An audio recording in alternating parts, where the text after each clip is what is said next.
നിങ്ങളുടെ ഏറ്റവും നല്ല മടക്കസ്ഥാനം അള്ളാഹുവിന്റെ അടുക്കലാണ്. ഈ കിട്ടിയതിനേക്കാളൊക്കെ ഏറ്റവും അനുഗ്രഹമായ സംഗമമുള്ളത് അള്ളാഹുവിന്റെ അടുക്കലാണ്. ഭൗതികമായ ജീവിതത്തെ കുറിച്ച് പറഞ്ഞപ്പോഴൊക്കെ അള്ളാഹു പറഞ്ഞത് വമൽ ഹയാത്തു ദുനിയാ ഇല്ലാ മത്താഉൽ ഗുറൂർ. ഈ ദുനിയാവിലെ ജീവിതം എന്ന് പറഞ്ഞാൽ ഇത് നിങ്ങളെ മോഹിപ്പിക്കുന്ന ചില വസ്തുക്കൾ മാത്രമാണ്. പിന്നെയോ ഏറ്റവും പരമപ്രധാനമായ ഏറ്റവും നല്ല ജീവിതം എന്ന് പറഞ്ഞാൽ ആ ജീവിതം വഇന്നൽ ആഖിറത ഹിയ ദാറുൽ ഖറാർ, പരലോകത്ത് കിട്ടുന്ന ജീവിതമാണ് പരമപ്രധാനമായ ജീവിതമെന്ന് അള്ളാഹുവിന്റെ വിശുദ്ധമായ ഖുർആൻ നമ്മോട് പറയുന്നുണ്ട്. യഥാർത്ഥത്തിൽ എന്റെ പ്രിയപ്പെട്ട സഹോദരങ്ങളോട് സഹോദരിമാരോട് എനിക്ക് സൂചിപ്പിക്കുവാനുള്ള ഏറ്റവും പ്രധാനപ്പെട്ട ഒരു കാര്യം, എങ്ങനെയാണ് ഈ ജീവിതത്തെ നമ്മളൊരു യഥാർത്ഥ ജീവിതമായി പരിഗണിക്കുക?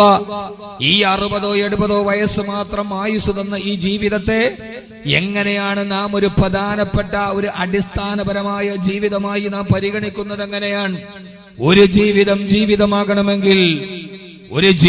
ജീവിതമാകണമെങ്കിൽ ആ ജീവിതത്തിന് സന്തോഷവും സമാധാനവും ഉണ്ടാകണമെങ്കിൽ നമ്മൾ ആഗ്രഹിച്ചതൊക്കെ ഈ ഭൂമിയിൽ നമുക്ക് കിട്ടിയിരിക്കണം. നാം മോഹിച്ചതൊക്കെ നമ്മുടെ കൈവെള്ളയിൽ കിട്ടിയിരിക്കണം. പക്ഷേ നമ്മൾ മോഹിച്ചതൊന്നും ഈ കൈവെള്ളയിൽ നമുക്ക് കിട്ടിയിട്ടില്ല. ഈ മോഹിച്ചതൊന്നും ആഗ്രഹിച്ചതൊന്നും നമ്മുടെ ജീവിതത്തിൽ അള്ളാഹുവിനോട് നമ്മൾ ചോദിച്ചതൊക്കെ നമുക്ക് കിട്ടിയിട്ടില്ല. നമ്മൾ ഈ ജീവിതത്തിൽ ആഗ്രഹിച്ചതൊക്കെ നമ്മുടെ കയ്യിൽ കിട്ടിയാൽ തന്നെ അത് അനുഭവിച്ചു കൊണ്ടിരിക്കുന്നതിന്റെ ഇടയിൽ മരണമെന്ന് പറയുന്ന മഹാസത്യം നമ്മളെ വിളിച്ചുകൊണ്ട് 6 അടി മണ്ണിലേക്ക് നമ്മളെ കൊണ്ടുപോകുമെങ്കിൽ പിന്നെ ഈ ജീവിതത്തിന് എന്ത് അർത്ഥമാണുള്ളത്? ആഗ്രഹങ്ങൾ അനുഭവിക്കാനുള്ള സാവകാശമില്ലെങ്കിൽ പിന്നെ ഈ ജീവിതത്തിന് എന്ത് അർത്ഥമാണുള്ളത്? സങ്കടങ്ങളും പ്രയാസങ്ങളും രോഗങ്ങളും ബുദ്ധിമുട്ടുകളും വേട്ടയാടുന്ന ഈ ജീവിതം, ഒരു രാത്രി പോലും സമാധാനത്തോടെ കിടന്നുറങ്ങാൻ കഴിയാത്ത ജീവിതം, ഒരു ദിവസം പോലും ശാന്തിയോടെ മനസ്സിന് സമാധാനത്തോടെ നടന്നു പോകാൻ കഴിയാത്ത ഈ ജീവിതം ഒരു യഥാർത്ഥ ജീവിതമല്ല എന്ന് ചിന്തിക്കുന്നവർക്ക് തന്നെ മനസ്സിലാവും. കാരണമെന്താ? ഈ ജീവിതമെന്ന് പറയുന്നത് ഒരു യഥാർത്ഥ ജീവിതമായി അതുകൊണ്ട് തന്നെ പരിഗണിക്കാൻ കഴിയില്ല. അതുകൊണ്ടാണ് അല്ലാഹുവിന്റെ വിശുദ്ധമായ ഖുർആൻ നമ്മോട് പറഞ്ഞ വളരെ പ്രധാനപരമായ ഒരു ആയത്താണ്. അല്ലാഹുവിന്റെ ഖുർആനിലെ ഒരു ചെറിയ ആയത്ത് പറഞ്ഞ ഒരു സാരാംശമാണ് ഞാനെന്ന് നിങ്ങളോട് പരിചയപ്പെടുത്തി തരുക. അല്ലാഹുവിന്റെ വിശുദ്ധമായ ഖുർആനിൽ നമ്മളെല്ലാവരും പാരായണം ചെയ്യുന്ന, നമുക്കെല്ലാവർക്കും വളരെ ചിരപരിചിതമായ മഗ്രിബ് നമസ്കാരത്തിന് ശേഷം ഒരാൾ പാരായണം ചെയ്താൽ, നിത്യമായി പാരായണം ചെയ്താൽ അവന്റെ 6 അടി മണ്ണിൽ ഖബർ ജീവിതത്തിൽ അവന് വെളിച്ചം നൽകുമെന്ന് ആദരവായ പ്രവാചകൻ നബി മുഹമ്മദ് മുസ്തഫ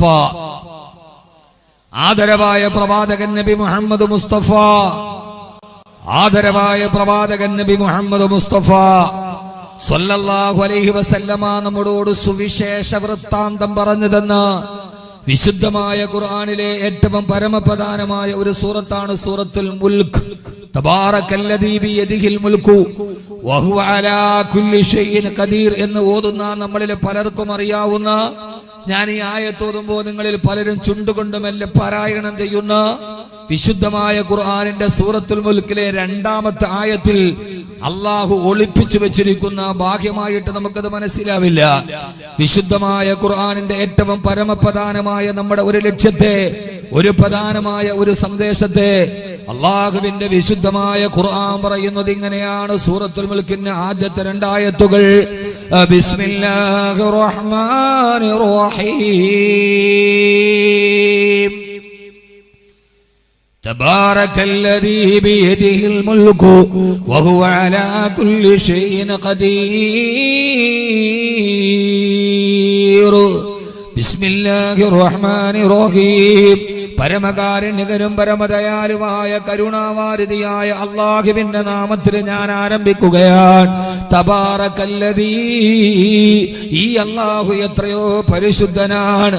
അവനെല്ലാ സ്തുതികീർത്തനങ്ങളും അല്ലാഹുവിന് മാത്രമാണ്. തബാറകല്ലദീ, അവനെത്ര മഹോന്നതനാണ്, അവനെത്ര പുകഴ്ത്തലുകളുടെ ഉടമസ്ഥനാണ്.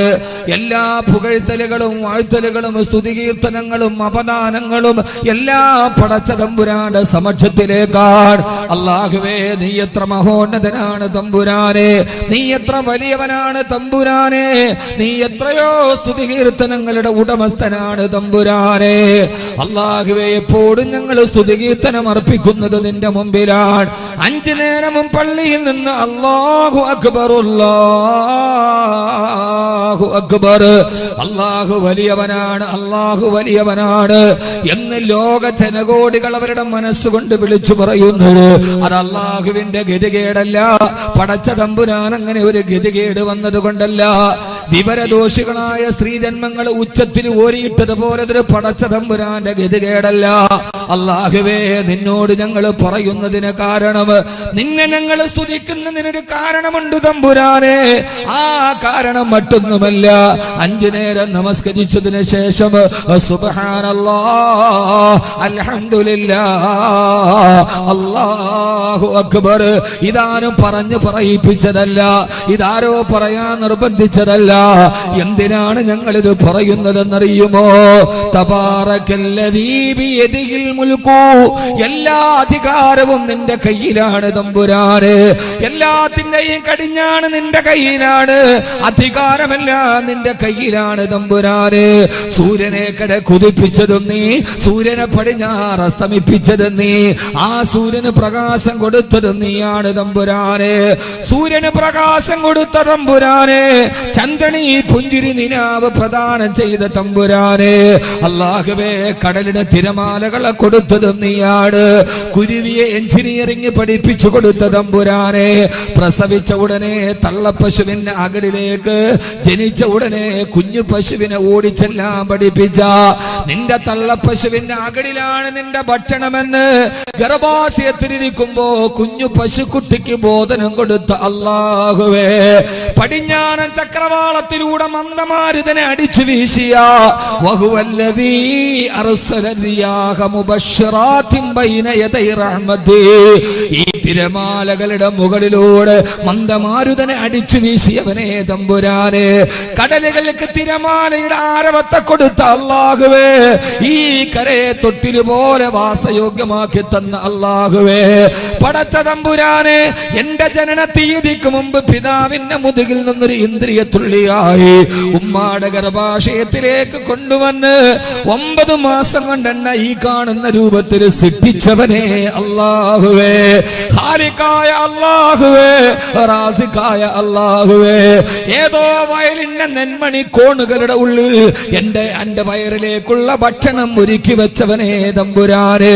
അല്ലാഹുവേ നീയാണ് ആദി, നീയാണ് അനാദി, നിനക്ക് തുല്യരില്ല, നിനക്ക് സഹായികളില്ല, നിനക്ക് കൂട്ടാളികളില്ല, നിനക്ക് മന്ത്രിമാരില്ല, നീ ഏകനാണ് അല്ലാഹുവേ. അന്തൽ അവ്വലു വ അന്തൽ ആഖിറു വ അന്തൽ ആഖിറു വ അന്തൽ ബാത്തിനു, നീയാണ് തുടക്കം, നീയാണ് അവസാനം, നീയല്ലാതെ ലോകത്ത് അവസാനിക്കാത്ത മറ്റൊന്നുമില്ല തമ്പുരാനെ. കുല്ലു മൻ അലൈഹാ ഫാൻ വയബ്ഖാ വജ്ഹു റബ്ബിക ദുൽ ജലാലി വൽ ഇക്റാം, അവസാനിക്കാത്ത ശേഷിപ്പിന്റെ ഉടമസ്ഥനെ തമ്പുരാനെ. ഉമ്മാന്റെ ഗർഭാശയത്തിന്റെ ഉള്ളിൽ വെച്ച് എനിക്ക് നിറം തന്ന, നാളെ എനിക്ക് ഏത് നിറമാണ്, ഏത് ഭാഷയാണ് സംസാരിക്കേണ്ടത്, ഏത് ഭക്ഷണമാണ് കഴിക്കേണ്ടത്, എവിടെയാണ് ഞാൻ പിറക്കേണ്ടത്, എവിടെയാണ് ഞാൻ വസിക്കേണ്ടത്, എങ്ങനെയാണ് ഞാൻ ജീവിക്കേണ്ടത്, എല്ലാം എത്ര നാൾ വരെയാണ് എന്റെ ആയുസ്, എല്ലാം ആയുസിന്റെ കണക്ക് പുസ്തകത്തിൽ എഴുതി ചേർത്ത് വെച്ച ലോകത്തിന്റെ ഉടമസ്ഥനെ തമ്പുരാനെ. നീയാണ് സൂര്യനെ പടച്ചത്. 156 വർഷത്തിൽ ഒരിക്കൽ മാത്രം സൂര്യനെയും ചന്ദ്രനെയും ഭൂമിയെയും ഒരേ നേർരേഖയിൽ കൊണ്ടുവന്നവനെ തമ്പുരാനെ. കിഴക്ക് നിന്നുദിച്ച സൂര്യനെ, ആ സൂര്യന്റെ നിലാവ് പരന്ന ഭൂമിയെ, ആ സൂര്യൻ മറഞ്ഞാൽ ഉദിച്ചു വരുന്ന ചന്ദ്രനെ, എല്ലാത്തിനെയും ഒരേ നേർരേഖയിൽ കൊണ്ടുവന്ന് ഇത്ര ബൃഹത്തായ സൂര്യനെ, ഇത്ര വലിയ ചന്ദ്രനെ, ഈ ഭൂമിയേക്കാൾ 35,000 ഇരട്ടി വലിപ്പമുള്ള സൂര്യഗോളത്തെ, ഈ ബ്രഹ്മാണ്ഡ ഗോഹങ്ങളെ, ഈ ബ്രഹ്മാണ്ഡ ഗ്രഹങ്ങളെ ഒരേ നേർരേഖയിൽ സമാന്തര രേഖയിൽ കൊണ്ടുവന്നിട്ട് തട്ടാടെ മുട്ടാടെ പോറാടെ അകലാടെ അടയാട് ഇതിനെ സംവിധാനിച്ച അല്ലാഹ്, എങ്ങനെയാണ് ഞങ്ങൾ പറയാതിരിക്കുക? എന്റെ ഹൃദയത്തിന്റെ തുടിപ്പിനെ സംവിധാനിച്ചവനെ തമ്പുരാനെ, ഒരു മിനിറ്റിന്റെ ഉള്ളിൽ 70 പ്രാവശ്യം എന്റെ ഹൃദയത്തെ സ്പന്ദിപ്പിച്ച ആ കണക്കനുസരിച്ച് ഒരു ദിവസം 1,00,000 പ്രാവശ്യം എന്റെ ഹൃദയത്തെ മുടങ്ങാതെ സ്പന്ദിപ്പിച്ച ഉമ്മാന്റെ ഗർഭാശയത്തിലിരുന്നപ്പോ സ്പന്ദനം തുടങ്ങിയതാണ്. 40 വർഷം കഴിഞ്ഞു. ഈ 40 വർഷം ഞാൻ നിസ്കരിച്ചിട്ടല്ല, ഞാൻ നിന്നോട് ദുആ ചെയ്തിട്ടല്ല. ഒരു ദിവസം 1,00,000 പ്രാവശ്യം കണക്കുകൾ തെറ്റാറ് എന്റെ ഹൃദയത്തിന്റെ മിടിപ്പുകളെ സംവിധാനിച്ച ഈ കാഞ്ഞങ്ങാട് കേൾക്കുന്നവരുടെ ഹൃദയത്തെ, എന്റെയും നിങ്ങളുടെയും ഹൃദയം ഒരേ താളാത്മകമായി ഇപ്പോഴും എടുക്കുകയാണ്. ലോകത്തെ 600 കോടി ജനങ്ങളുടെ ഹൃദയത്തിന്റെ താളാത്മകതയുടെ സ്പന്ദനത്തെ സംവിധാനിച്ചവനെ തമ്പുരാനെ, എങ്ങനെയാണ് ഞങ്ങളെ പറയാതിരിക്കുക? പറയാതിരുന്നാൽ അത് ഞങ്ങളുടെ ഗതികേടാണ്. അല്ലാഹുവേ, അല്ലാഹു അക്ബർ, അല്ലാഹു അക്ബർ. നീയാണ് വലിയവൻ, നീയാണ് വലിയവൻ, നീയാണ് വലിയവൻ. 5 പ്രാവശ്യമല്ല 50 പ്രാവശ്യം പറഞ്ഞാലും മതിയാവില്ല. ആരുടെയോ അച്ചാരം വാങ്ങിച്ച ഏതോ ഒരു പൊട്ടിപ്പെണ്ണ് പറഞ്ഞത് അത് അള്ളാഹുവിന്റെ ഗതികേടാണെന്നാണ്. നിന്നേക്കാൾ ഗതികെട്ട ഒരു സ്ത്രീജന്മം പിന്നെ ഈ ലോകത്ത് കടന്നു വന്നിട്ടില്ല. നിന്നേക്കാൾ ഗതികെട്ട ഒരു സ്ത്രീജന്മം ഉണ്ടായിട്ടില്ല. നീ അത് വിളിച്ചു പറയുമ്പോഴും ഒരു മിനിറ്റിന്റെ ഉള്ളിൽ നിന്റെ ഹൃദയത്തിന്റെ ഉള്ളിലെ സ്പന്ദനം നിർവഹിച്ചതാരാ? നിനക്ക് മാർഗനിർദ്ദേശം എന്ന JCB കൊണ്ട് തോണ്ടിയെടുത്തിട്ട് കിട്ടാതെ പോയ ചേകന്നൂരിയൻ സിദ്ധാന്തമല്ലല്ലോ, അത് 3 വക്കത്തിന്റെ അടയാളമല്ലല്ലോ. ഇത് നീ ഉറക്കെ പ്രസംഗിക്കുമ്പോഴും അവസാനം വരെ ഞാൻ ഇതിന് നിലകൊള്ളുമെന്ന് ശൂര്യത്തോടെ പറയുമ്പോഴും സ്ത്രീ ജന്മമേ അത് പറയാനുള്ള നിന്നെ ആയുസിന്റെ കണക്ക് പുസ്തകത്തിൽ കുറിച്ചു വെച്ചതാരാ? അവനെയാണ് ഞങ്ങൾ 5 നേരം വിളിച്ചു പറയുന്നത്. അല്ലാഹു അക്ബർ, അല്ലാഹു അക്ബർ. 60 വയസ്സ് വരെ ജീവിച്ചിരിക്കുന്ന ഒരു മനുഷ്യന്റെ ഹൃദയത്തിലൂടെ 10,000 എണ്ണ ടാങ്കറിന്റെ ഉള്ളിൽ എത്രത്തോളം രക്തമുണ്ടോ, എത്രത്തോളം രക്തം കൊള്ളുമോ അത്രത്തോളം രക്തം 60 വർഷം ജീവിച്ചിരുന്ന മനുഷ്യന്റെ ശരീരത്തിലൂടെ പ്രവഹിക്കണമെന്ന 60 വർഷം ഞാൻ ജീവിച്ചിരിക്കുമ്പോ 10,000 എണ്ണ ടാങ്കറിന്റെ ഉള്ളിൽ കൊള്ളുന്ന വലിപ്പത്തിലുള്ള രക്തം എന്റെ ഹൃദയത്തിന്റെ, എന്റെ രക്തധമനികളുടെ, എന്റെ ശരീരത്തിന്റെ രക്തക്കുടലുകളിലൂടെ 40 വർഷമായി തടസ്സമില്ലാതെ ഒഴുക്കി തന്ന തമ്പുരാനെ, ഞാൻ നിന്നെ 1000 വട്ടം വിളിക്കും. അല്ലാഹുവേ, അല്ലാഹു അക്ബർ, അല്ലാഹു അക്ബർ. നീയാണ് വലിയവൻ അല്ലാഹുവേ, നീയാണ് വലിയവൻ തമ്പുരാനെ. 20 വർഷം കഴിഞ്ഞ കൊലപാതക കേസ് പോലും ഈ കേരളത്തിന്റെ ബുദ്ധിയുള്ള, ഇന്ത്യയിലെ ഏറ്റവും ബുദ്ധി സാമർത്ഥ്യമുള്ള പോലീസ് ശൃംഖല ഈ കേരളത്തിന്റെ പോലീസ് ശൃംഖലയാണ്.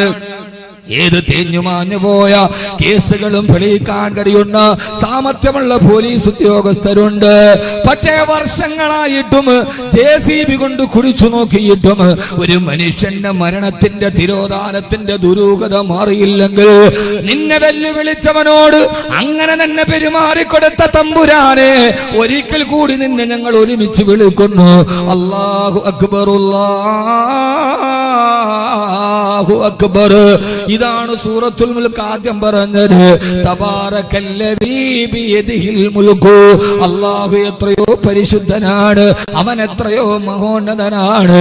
കാരണം ബിയദിഹിൽ മുൽക്കു, അവന്റെ കയ്യിലാണ് സർവാധികാരങ്ങളും ഇരിക്കുന്നത്. അവനാണ് പണ്ഡിതനെ ആക്കുന്നത്, പണ്ഡിതനെ പാമരനാക്കുന്നതും പാമരനെ പണ്ഡിതനാക്കുന്നതും അല്ലാഹ്. അധികാരം കൊടുത്തതും അല്ലാഹ്, അധികാരം തിരിച്ചു മേടിച്ചതും അല്ലാഹ്. ഏതെങ്കിലും ഒരു അധികാരം ഒരാളുടെ കയ്യിൽ ഒറ്റയ്ക്ക് കൊടുത്താൽ എന്നും അതവന്റെ കയ്യിൽ സ്ഥിരമാകണമെന്നില്ല.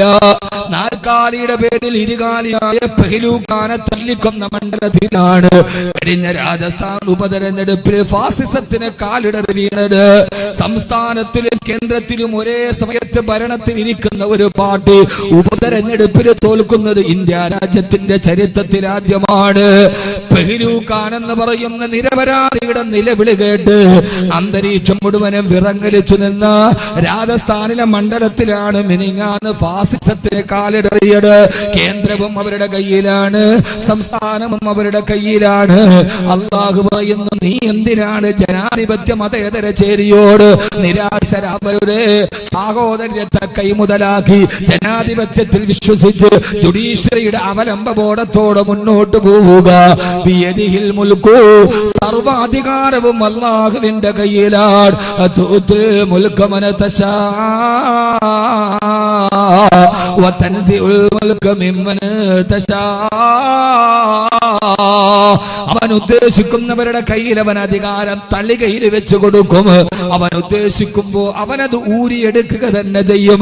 ഇന്നത്തെ മുതലാളി നാളത്തെ തൊഴിലാളിയാണ്, ഇന്നത്തെ തൊഴിലാളി നാളത്തെ മുതലാളിയാണ്, ഇന്നത്തെ കോടിപതി നാളത്തെ ദരിദ്രനാണ്, ഇന്നത്തെ ദരിദ്രൻ നാളത്തെ കോടിപതിയാണ്. ഇതാർക്കും സ്വന്തമല്ല. കണ്ടെന്നിരിക്കും ജനത്തിനെ കണ്ടില്ലെന്ന് നടിക്കുന്നതും ഭവാൻ. മാളിക മുകളേറിയ മന്നന്റെ തോളിൽ മാറാപ്പ് കേറ്റുന്നതും ഭവാൻ. 2-4 ദിനം കൊണ്ടൊരുവനെ തണ്ടിലേറ്റി നടത്തുന്നതും ഭവാൻ. മാളിക മുകളേറിയ മന്നന്റെ തോളിൽ മാറാപ്പ് കേറ്റുന്നതും ഭവാൻ. ഇതാണ് ലോകത്തിൽ അല്ലാഹുവിന്റെ ജോലിയെങ്കിൽ ഈ കാണുന്ന സൂര്യചന്ദ്രാദി ഗോള നക്ഷത്ര താരപഥ ഗാലക്സികളെ തട്ടാറ മുട്ടാറ സംരക്ഷിക്കുന്ന റബ്ബേ, ഇക്കണ്ട വിശാലമാം വിണ്ടല മുറ്റത്തിങ്കൾ ഗോള നക്ഷത്രങ്ങളെ അമ്മാനമാടിടും. ഒന്നിനോടൊന്ന് തട്ടാറ തട്ടിയും മുട്ടാറ മുട്ടിയും നിത്യമുരുട്ടിടും പ്രപഞ്ച ശില്പി. ഈ അല്ലാഹുവിന്റെ കയ്യിലാണ്. സൂര്യൻ ഇതേവരെ ഭൂമിയിൽ തൊട്ടിട്ടില്ല, സൂര്യൻ പോയി ചന്ദ്രനിൽ തട്ടിയിട്ടില്ല, ചന്ദ്രൻ പോയി സൂര്യനിൽ മുട്ടിയിട്ടില്ല. വകുല്ലും ഫീ ഫലകി യസ്ബഹൂൻ. അല്ലാഹു പറഞ്ഞത് വെള്ളത്തിലൂടെ മീൻ നീന്തി തുടിക്കുന്നത് പോലെ ഒരേ രേഖയിലല്ല, ഒരേ ഭ്രമണപഥത്തിലല്ല, ഒരേ രേഖകളിലല്ല. വെള്ളത്തിലൂടെ മീനിങ്ങനെ വെട്ടിയും നീന്തിയും കുറുകിയും നീന്തി തുടിക്കുന്നത് പോലെ ഈ ഗോളങ്ങളെല്ലാം സ്വിമ്മിംഗ് മോഷനിൽ നീന്തുന്നത് പോലെ ഇങ്ങനെ അങ്ങോട്ടും ഇങ്ങോട്ടും പാടിക്കളിക്കുകയാണ്. പക്ഷേ ഇതേവരെ പ്രപഞ്ചത്തിന്റെ ഘടനയ്ക്ക് മാറ്റമില്ല. ബിയദിഹിൽ മുൽക്കു, അല്ലാഹുവേ നിന്റെ കയ്യിലാണ് സർവാധികാരവും. വഹുവ അലാ കുല്ലി ഷൈഇൻ ഖദീർ. പിന്നെ എന്തിനാണ് ചന്ദ്രഗ്രഹണം മിനിങ്ങാനുണ്ടായത്? സൂര്യനും ഭൂമിയും ചന്ദ്രനും ഒരേ രേഖയിൽ വന്നതെന്തിനാണ്? ചിലപ്പോ പറയാറില്ലേ, 2 ട്രെയിനുകളും ഒരേ പ്ലാറ്റ്ഫോമിനും മേർമുഖം വന്നു. തലനാരിടക്കാണ് അപകടമൊഴിവായത്. കാഞ്ഞങ്ങാട് റെയിൽവേ സ്റ്റേഷന്റെ പാളത്തിൽ ഒരേ പാളത്തിൽ തന്നെ 2 ട്രെയിനുകൾ മുഖാമുഖം വന്നു. തലനാരിടക്കാണ് ഡ്രൈവറുടെ സമയോചിതമായ ഇടപെടൽ മൂലമാണ് അപകടമൊഴിവായത്. സഹോദരാ, പ്രിയപ്പെട്ട സഹോദരി, സൂര്യനും ചന്ദ്രനും ഭൂമിയും നേർരേഖയിൽ വന്നാൽ ഒന്നൊന്നിനോട് തട്ടിയാൽ പിന്നെന്തിനാണ് റബ്ബേ അതിനെ നേർരേഖയിൽ കൊണ്ടുവന്നത്? അല്ലാഹു പറയാണ്, ഞാൻ അതിനെ അങ്ങനെ കൊണ്ടുവന്നത് എന്തിനെന്നറിയുമോ? വമാ നുർസിലു ബിൽ ആയാതി ഇല്ലാ തഖ്വീഫാ. നിങ്ങളെ ഒന്ന് ഭയപ്പെടുത്താൻ വേണ്ടി മാത്രമാണ്. അല്ലാഹു പറയാണ്, ഇതൊന്നും മുഹമ്മദ് കബീറിന്റെ വകയല്ല, ഇത് വിശുദ്ധമായ ഖുർആൻ പറയുകയാ. പെങ്ങളെ, പത്രത്തിലെ ചന്ദ്രഗ്രഹണത്തിന്റെ വാർത്ത വായിച്ചിട്ട് മേപ്പോട്ട് നോക്കാനല്ല. അല്ലാഹു പറയുകയാണ്, ഇതെന്റെ ദൃഷ്ടാന്തമാണ്. വമാ നുർസിലു ബിൽ ആയാതി ഇല്ലാ തഖ്വീഫാ. ഇതൊക്കെ ഞാൻ നിങ്ങളെ ഒന്ന് പേടിപ്പെടുത്താൻ കൊണ്ടുവന്നതാണ്.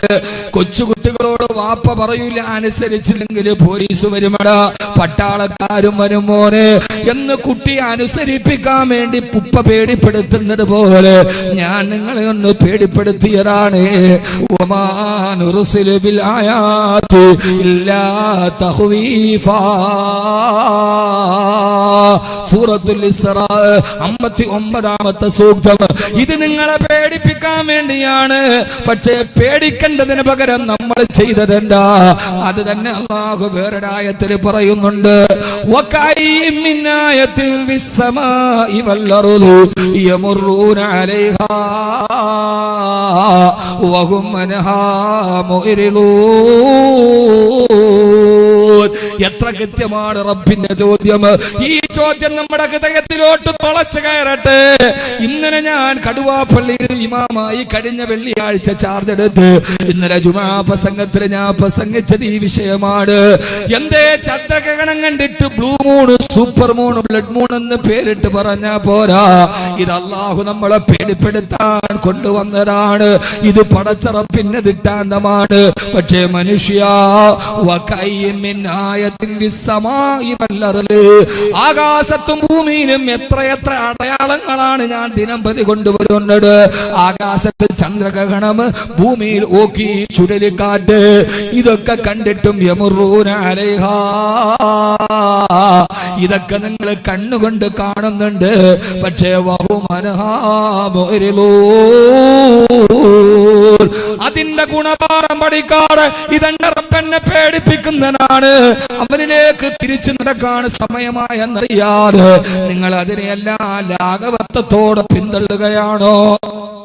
എത്ര കൃത്യമാണ് ചോദ്യം, എത്ര കൃത്യമാണ് ചോദ്യം. വകഅയ്യിൻ മിൻ ആയത്തിൻ ഫിസ്സമാഇ വൽ അർളി യമുറൂന അലൈഹാ വഹും അൻഹാ മുഅ്രിദൂൻ.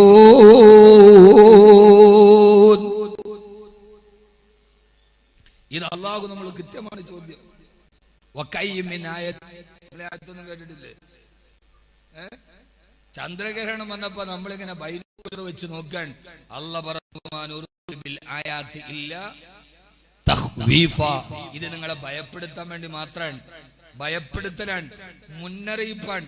കാഞ്ഞങ്ങാട് കാസർഗോഡ് ഹൈവേ ഇത് അല്ലേ? ഞാൻ അതിന് ഗൂഗിളിൽ നോക്കണം. അവനാ വായിക്കണ വാർഡിന്. കാഞ്ഞങ്ങാട് കാസർഗോഡ് ഹൈവേ അല്ലേ? ആ വളവ് തിരിയുമ്പോ എഴുതി വെച്ചിട്ടുണ്ട്. ഇത് ഉദ്ഘാടനം ചെയ്തെത്ര ആളായി? ഈ റോഡ് ഉദ്ഘാടനം ചെയ്തെത്ര ആളായി? ഇവിടെയൊക്കെ ആള് നിറഞ്ഞ കഴിഞ്ഞില്ലേ? ഉദ്ഘാടനം കഴിയുന്നതിന് മുമ്പ് നിങ്ങള് പണി കല്യാണത്തിന് മുമ്പ് പ്രസവം നടന്നു. ഒന്നും മുമ്പോട്ടിരിക്കും, സ്ഥലമില്ല. ആളുകൾ ഒരല്പം മുമ്പോട്ടിരിക്കും, കുറച്ച് പരമാവധി ഒന്ന് അഡ്ജസ്റ്റ് ചെയ്തിരിക്കും.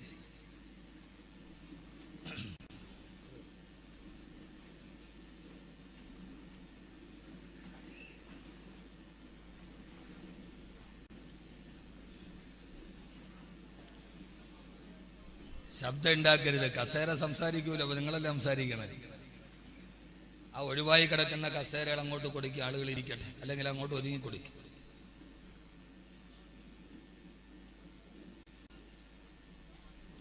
അജ്മൽ ഭായി അവിടെ ഇരിക്കുകയാണ്, ഇങ്ങോട്ടിരിക്കുക. വിളിച്ച വരൂല്ല.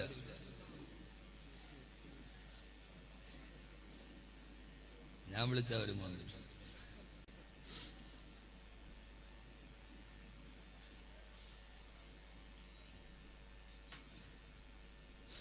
ഹ്രസ്വകാല സൗഹൃദത്തിന്റെ ഇടയിൽ അദ്ദേഹം എന്നോട് ചോദിച്ച ഒരേ ഒരു ആവശ്യമാണ് ഈ ഡേറ്റ്. അത് ഞാൻ കൊടുത്തു. അപ്പൊ ഞാൻ വിളിച്ചാ വരണ്ട. അള്ളാഹു സ്വീകരിക്കുമാറാകട്ടെ. ഇവിടെ നോക്കിയോളൂ. ഈ കസേരയെന്ന് ഞാൻ മുമ്പോട്ടിടാത്ത ആ പ്രസംഗത്തിന്റെ ഫ്ലുവൻസ് അങ്ങ് പോകും. പിന്നെ ആ കണ്ടിന്യൂവേഷൻ കിട്ടില്ല. അള്ളാഹു നമ്മളെ സ്വീകരിക്കുമാറാകട്ടെ. കാസർഗോഡ് കാഞ്ഞങ്ങാട് ഉദ്ഘാടനം ചെയ്ത പോട്ട് കുഴപ്പമില്ല. എന്നാലും ആ വളവിൽ എഴുതി വെച്ചിട്ടുണ്ട്, ഒരു വർഷത്തിന്റെ ഇടയിൽ ഈ റോഡിൽ പൊലിഞ്ഞത് 24 ജീവനുകൾ. എഴുതി വെച്ചിട്ടില്ലേ? ഉണ്ടോ ഇല്ലയോ? വാണിംഗ്, മുന്നറിയിപ്പ്, ഭയപ്പെടുത്തുകയാണ് PWD, KSTP, പൊതുമരാമത്ത് വകുപ്പ്. ഈ പാതയിൽ ഒരു വർഷത്തിന്റെ ഇടയിൽ പൊലിഞ്ഞത് 24 ജീവനുകൾ. എന്തിനാണ് ആ മുന്നറിയിപ്പ്? വേഗതയിൽ, അതിവേഗതയിൽ പാഞ്ഞു പോകുന്നവൻ ആ മുന്നറിയിപ്പ് കണ്ടാൽ ബുദ്ധിമാനാണെങ്കിൽ അവന്റെ സ്പീഡ് കുറയ്ക്കണം. അവൻ അറ്റൻഷൻ ആവണം. അവൻ കെയർഫുൾ ആവണം. ഇതിനാണ് മുന്നറിയിപ്പ്. സൂര്യഗ്രഹണവും ചന്ദ്രഗ്രഹണവും എന്നെന്ന് ചോദിച്ചാൽ ഇത് മാത്രം. അതിവേഗതയിൽ പാഞ്ഞു പോകുന്നവൻ അല്പമൊന്നതെന്ന് ചിന്തിക്കാൻ. ഇത് വെറും ഒരു ഭയപ്പെടുത്തൽ മാത്രമാണ്. ഇത് നിങ്ങളെ ഭയപ്പെടുത്തുകയാണ് അല്ലാഹു. നാളെ വരാൻ പോകുന്ന ഈ സൂര്യൻ തകരും.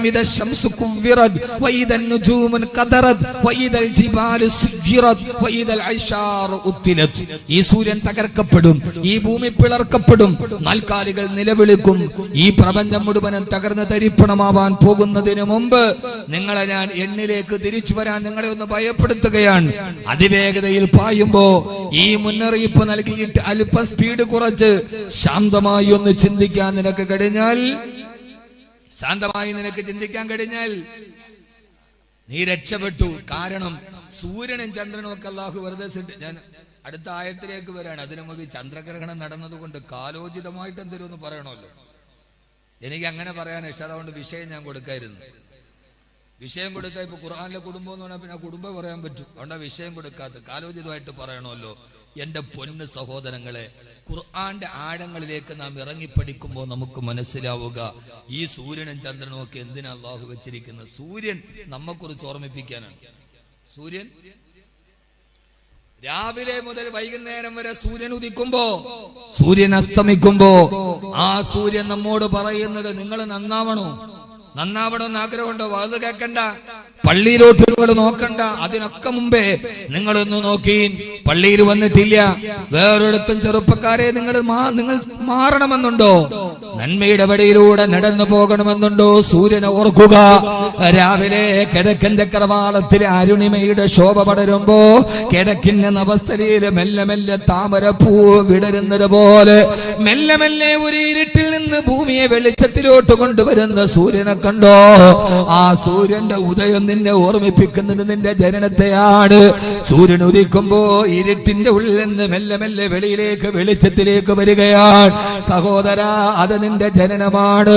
ഉമ്മാന്റെ ഗർഭാശയം എന്ന ഇരുട്ടിൽ നിന്ന് മെല്ലെ മെല്ലെ നീനാ ഭൂമിയുടെ വെളിച്ചത്തിലേക്ക് കടന്നു വരികയാണ്. സൂര്യന്റെ ഉദയം സൂചിപ്പിക്കുന്നത് നമ്മുടെ ജനനത്തെയാണ്. ആ സൂര്യൻ മെല്ലെ മെല്ലെ അവിടെ നിന്ന് ഉദിച്ചുദിച്ചു മെല്ലെ മെല്ലെ സഞ്ചരിക്കാൻ തുടങ്ങി. ആ സഞ്ചാരം മെല്ലെ മെല്ലെ സൂര്യനൊപ്പം നന്നായി തെളിഞ്ഞിട്ടില്ല. ഉദിച്ച ഉടനെ സൂര്യൻ മെല്ലെ മെല്ലെ മുകളിലേക്ക് ഉയരുമ്പോ അത് നിന്റെ ബാല്യമാണ്, അത് നിന്റെ കൗമാരമാണ്. ഉദിച്ച സൂര്യൻ നട്ടുച്ച നേരത്തെ തലയുടെ മുകളിൽ കത്തിജ്വലിച്ചു നിൽക്കുമ്പോ ഒരാൾക്ക് പോലും താങ്ങാൻ പറ്റാത്ത ചൂടോടെ, ഒരാൾക്ക് പോലും അടുത്തേക്ക് പോകാൻ കഴിയാത്ത ചൂടോടെ സൂര്യൻ കത്തിജ്വലിച്ചു നിൽക്കുമ്പോ ചെറുപ്പക്കാരാ, അത് നിന്റെ യൗവനമാണ്. ആർക്കും തൊട്ടാലും പൊള്ളുന്ന യൗവനം, ആർക്കും അടുത്തേക്ക് വരാൻ ധൈര്യമില്ലാത്ത യൗവനം, കത്തിജ്വലിച്ചു നിൽക്കുന്ന യൗവനം, ആർക്ക് വേണ്ടിയും കൊല്ലാൻ പോകുന്ന യൗവനം, ആര് പറഞ്ഞാലും കടാര കയ്യിലെടുക്കുന്ന യൗവനം, ആരെയും കുത്തി വീഴ്ത്താൻ പോകുന്ന യൗവനം, കുതിരയെ പോലെ നീ മുമ്പോട്ട് പോകുന്ന യൗവനമാണ്. സൂര്യൻ കത്തിജ്വലിച്ചു നട്ടുച്ചക്ക് നിൽക്കുമ്പോ അത് നിന്റെ യൗവനത്തെയാണ് ഓർമ്മിപ്പിക്കുക.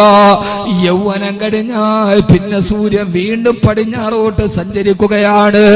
മോനെ, സൂര്യൻ പിന്നെ യുവത്വം കഴിഞ്ഞാൽ പിന്നെ നമ്മൾ വാർദ്ധക്യത്തിലേക്ക് തിരിച്ചു നടക്കുകയാണ്. കത്തിജ്വലിച്ച സൂര്യൻ മധ്യാഹ്നത്തിൽ നിന്ന് മുമ്പോട്ട് പടിഞ്ഞാറോട്ട് പോകുമ്പോ അതിന്റെ ചൂടുമെല്ലെ കുറയാൻ തുടങ്ങി, അതിന്റെ വെളിച്ചം മെല്ലെ മങ്ങാൻ തുടങ്ങി, നിന്റെ തലമെല്ലെ നരക്കാൻ തുടങ്ങി, നിന്റെ തൊലി ചുളുങ്ങാൻ തുടങ്ങി, നിന്റെ കാലിന്റെ ആരോഗ്യം ക്ഷയിക്കാൻ തുടങ്ങി, നിന്റെ നിസ്കാരം കസേരയിലേക്ക് മാറി. ആ സൂര്യൻ മെല്ലെ മെല്ലെ പടിഞ്ഞാറോട്ടടുത്തു വരുമ്പോ നിന്നെ മധ്യവാർദ്ധക്യത്തിലേക്ക് നീ നടക്കുകയാണ്. തലമുടി കൊഴിയുന്നു, പല്ലു പൊടിയുന്നു, ശരീരത്തിന് ആരോഗ്യം നഷ്ടപ്പെടുന്നു. അവസാനം വാർദ്ധക്യത്തിലേക്ക്, യുവത്വത്തിൽ നിന്ന് വാർദ്ധക്യത്തിലേക്ക് തിരിച്ചു നടന്ന് പടിഞ്ഞാറിന്റെ മടിത്തട്ടിലെ അറബിക്കടലിന്റെ തിരമാലകളുടെ ഉള്ളിലേക്ക് സൂര്യൻ ഇങ്ങനെ വലിയുമ്പോ അസ്തമിക്കുന്നതിന് തൊട്ടു മുമ്പ് സൂര്യൻ സൂര്യന്റെ ഒരു നിൽപ്പുണ്ട്, വല്ലാടെ ചെഞ്ചായമണിഞ്ഞ് നിൽക്കുന്ന സൂര്യന്. അത് നിന്റെ മരണത്തിന് തൊട്ട് മുമ്പുള്ള സമയമാണ്. ഈമാന്റെ പ്രഭ കൊണ്ട് നിന്റെ മുഖം ഇങ്ങനെ ചെഞ്ചായമണിയണം. നിന്റെ മുഖം ഇങ്ങനെ അസ്രായിലിനെ കണ്ട് സൂര്യനെ പോലെ ജ്വലിച്ചു നിൽക്കണം.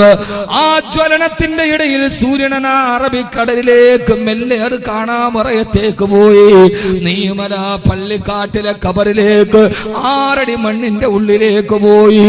പൊടിമണ്ണ് നിന്നെ മുകളിൽ നിറഞ്ഞു, നീ മണ്ണിന്റെ അടിയിലേക്ക് മറഞ്ഞു. സൂര്യൻ അറബിക്കടലിലേക്ക് മറഞ്ഞു.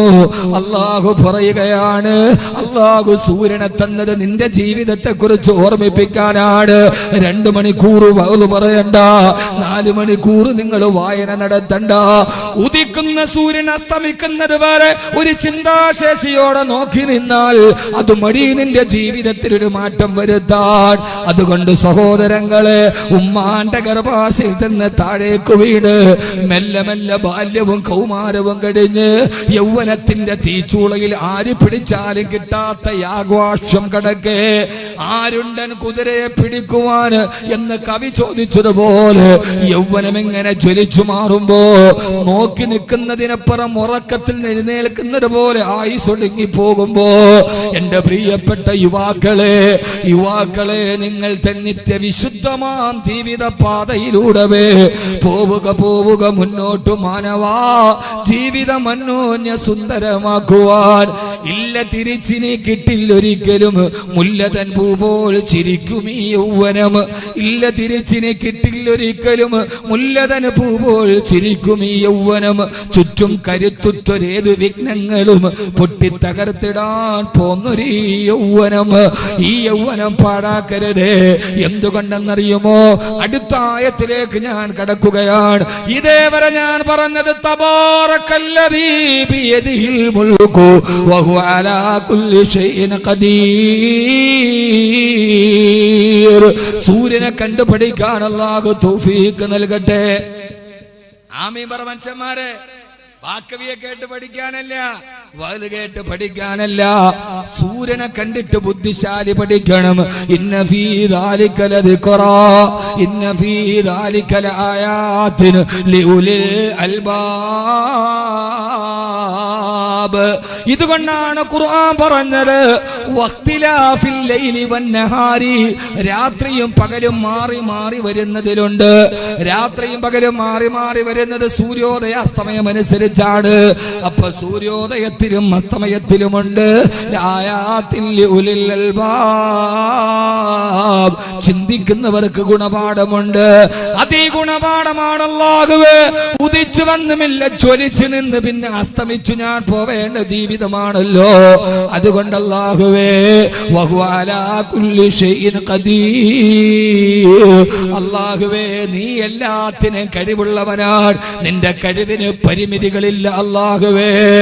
സചേതനമല്ലാത്ത കരിമ്പാറ കെട്ടിൽ നിന്ന് പാല് ചൊരത്തുന്ന ഒട്ടകത്തെ സൃഷ്ടിച്ചതും നീ. ശൂന്യാകാശത്തിൽ നിന്ന് രുചികരമായ ഭക്ഷണവുമായി ഈ സാനവിക്ക് മായിത ഇറക്കി കൊടുത്തതും നീ. നിന്റെ ഹബീബിന്റെ വിരൽ ചുണ്ടിയപ്പോ ചന്ദ്രഗോളത്തെ പൊട്ടിപ്പിളത്തി കൊടുത്തതും നീ. അല്ലാഹുവേ നീ എല്ലാത്തിനും കഴിവുള്ളവനാണ്. നിന്റെ അധികാരത്തെ ഞങ്ങൾ അംഗീകരിക്കുന്നു റബ്ബേ. അതുകൊണ്ടാണ് അല്ലാഹു അക്ബർ അല്ലാഹു അക്ബർ എന്ന് 5 ദിവസവും നമ്മൾ വിളിച്ചു പറഞ്ഞത്. അല്ലാതെ അള്ളാഹുടെ ഗതികേടല്ല. ആ പെണ്ണിന് മറുപടി പറയേണ്ട കാര്യമില്ല. എനിക്ക് അടുത്ത സമയത്ത് വാട്സപ്പിൽ വന്ന ഏറ്റവും കൂടുതൽ മെസ്സേജ്, ഉസ്താദെ ജാമ്യതയ്ക്ക് മാത്രം നിങ്ങൾ എന്താ മറുപടി പറയാത്തെന്നാണ്. നിങ്ങൾ പറഞ്ഞാലേ ശരിയാവുള്ളൂ എന്നാണ്. എന്നെ ചുമ്മാ പിരികറ്റാനാണ്. ജാമ്യതയ്ക്ക് മറുപടി ഇല്ല, ബാക്കി ആർക്കും പറയും. കാരണം അവൾ മറുപടി അർഹിക്കുന്നില്ല. ജാമ്യത ഇസ്ലാമിൽ നിന്ന് വെളിയിലാണ്. ഒരു മുസ്ലിം അല്ലാത്ത ഒരാൾ ഇസ്ലാമിനെ പരിഹസിച്ചാൽ അതിന് മറുപടി പറയേണ്ട ബാധ്യത നമുക്ക് ഇല്ല. എന്തുകൊണ്ട്? മതത്തോട് വിദ്വേഷമുള്ള ആളുകൾ പലപ്പോഴും പലതിനെയും വിമർശിക്കാറുണ്ട്, അവർ പലതിനെയും പരിഹസിക്കാറുണ്ട്. അതിനൊക്കെ മറുപടി പറയേണ്ട കാര്യമില്ല. തന്റെ ഷെയ്ഖായ ചേകന്നൂരിന്റെ സിദ്ധാന്തത്തെ പിൻപറ്റി വഖത്ത് നിസ്കാരം 3 ഉള്ളൂ എന്ന് പറഞ്ഞതോടുകൂടി ജാമ്യത ഇസ്ലാമിന് വെളിയിലാണ്. അവൾ അമുസ്ലിമാണ്. അമുസ്ലിമായ ഒരാൾ ജുമാ നിസ്കരിച്ചാൽ അതിപ്പോ എന്തൊക്കെ ചെയ്യാറുണ്ട്? ഒരൊറ്റ കാര്യം നമ്മൾ മനസ്സിലാക്കേണ്ടത്, മുസ്ലിമായ ഒരു വിശ്വാസിക്ക് മാത്രമേ ആരാധനകൾക്ക് ശുദ്ധി നിർബന്ധമുള്ളൂ. അമുസ്ലിമായ ഒരാൾക്ക് ആരാധനയിൽ ശുദ്ധി നിർബന്ധമില്ല. അപ്പൊ പിന്നെ ജാമിദക്ക് എപ്പോ വേണേലും നിസ്കരിക്കാം. മനസ്സിലായില്ല? നിങ്ങൾക്ക് പറഞ്ഞ മനസ്സിലായില്ല? അപ്പൊ പിന്നെ നമ്മളതിനെ കുറിച്ച് പരിഗണിക്കേണ്ട കാര്യമില്ല. ഒരു വിശ്വാസിയായ ഇസ്ലാമിക ശരീഅത്തിനെ അംഗീകരിക്കുന്ന ഒരാൾക്ക് മാത്രമേ നിസ്കരിക്കുമ്പോൾ ശുദ്ധി. ഒളു എടുക്കേണ്ട. ഇവിടെയുള്ള ഹിന്ദുക്കളോടും ക്രിസ്ത്യാനികളോടും നിങ്ങൾ ഒളു എടുക്കണോ നമുക്ക് പറയാൻ പറ്റുമോ? ഇല്ല. മുസ്ലിമായ ഒരാൾ പള്ളിയിൽ വന്ന് നമുക്ക് എന്ത് പറയാം? നിങ്ങൾ നിസ്കരിക്കണമെങ്കിൽ ഒളിവെടുക്കണം. എന്തുകൊണ്ട്? അവർ മുസ്ലിമാണ്. ഇസ്ലാമിക വൃത്താന്തത്തിൽ നിന്ന് വെളിയിൽ പോയ ഒരാള് അതിപ്പോ അവിടെ പാടല്ല ചാക്ക് കെട്ടിയിട്ട് നിസ്കരിച്ചാലും നമ്മളതിന് മറുപടി പറയേണ്ട കാര്യമില്ല. എന്തുകൊണ്ട്? അവർക്ക് ശുദ്ധി ബാധകമല്ല. ഇസ്ലാമിന്റെ നിയമങ്ങൾ അവർക്ക് ബാധകമല്ല. ബാധകമല്ലാത്ത ഇസ്ലാമിൽ നിന്ന് 3 വക്കത്ത് നിസ്കാരമേ ഉള്ളൂ എന്ന് പറഞ്ഞ പഴയ JCB മുസ്ലിയാരെ മുരീദത്താണ് അവര്. JCB മുസ്ലിയാർ അറിഞ്ഞൂടാ? പഴയ ചേകന്നൂര് ഒരു 10-15 വർഷം മുമ്പ് ആരോ ഒരു വാതിനെ വിളിച്ചുകൊണ്ട് പോയതാണ്. പോയിട്ട് വകലിട്ട് തീർന്നിട്ടില്ല, മൂപ്പിലാനോട്ട് തിരിച്ചു വന്നിട്ടുമില്ല. JCB കൊണ്ട് തോണ്ടിയിട്ട് ഒരു ചെരുപ്പേ കിട്ടിയിട്ടുള്ളൂ, രണ്ടാമത്തെ തൊട്ട് കിട്ടിയിട്ടുമില്ല. അപ്പൊ അദ്ദേഹത്തെ പിൻപറ്റിയ തന്റെ ജീവിതത്തിന്റെ ലാഭത്തിന് വേണ്ടി പല വഴികളിലെ പ്രതിനിധാനം ചെയ്ത് ആ വഴികളിലൂടെ നടന്നു വന്ന തിരുവനന്തപുരം സ്വദേശിനിയാണ് ജാമിദ. ഞാൻ അവിടെ ജോലി ചെയ്ത ആളാണ് 6 വർഷത്തോളം.